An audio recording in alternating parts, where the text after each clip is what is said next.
Welcome back. We are now at Learning Plan 3. Incidentally, I wanted to mention this during the last learning plan that I know I sent out an email regarding some eye problems I'm having.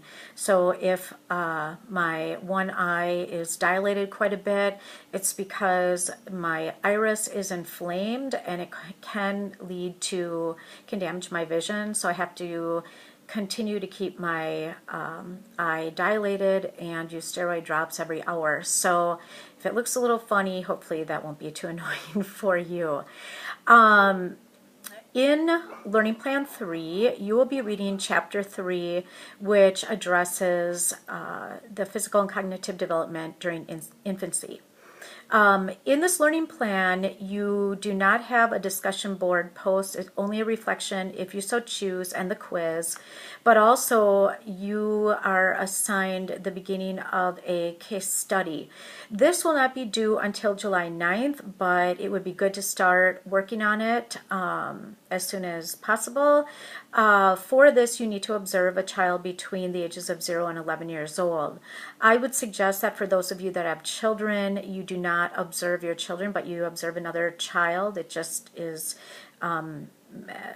maybe more objective for you to do that. You also need to use a couple of resources to look up and integrate into your paper. So it is a 5-page paper that's due July 9th. So I wanted to let you know that so that you can space that accordingly. And please do let me know if you have any questions whatsoever. In this learning plan, again, you'll be looking at physical and cognitive development during infancy.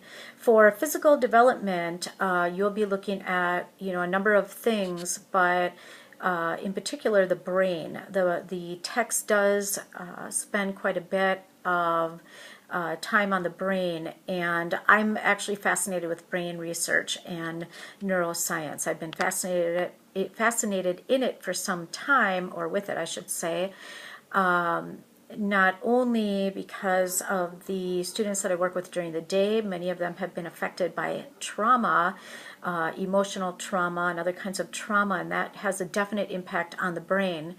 The book does mention also that neglect, in talking about the brain, stimulation makes a big difference. The brain doesn't develop the same for all of us without any interaction.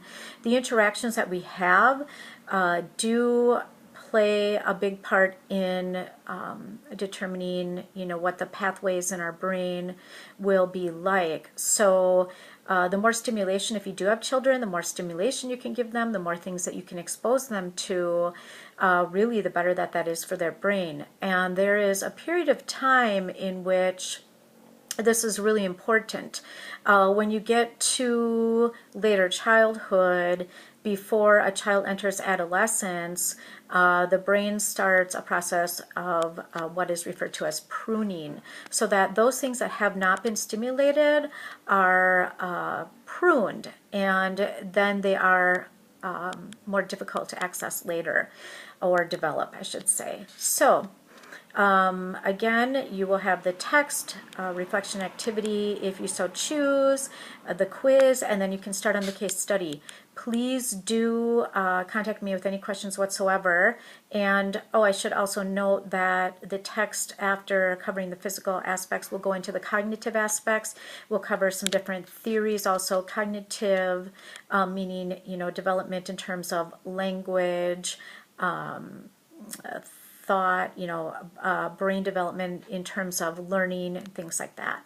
So if you have any questions, please do not hesitate to contact me, and good luck learning. I look forward to talking with you again in the next learning plan. Thank you.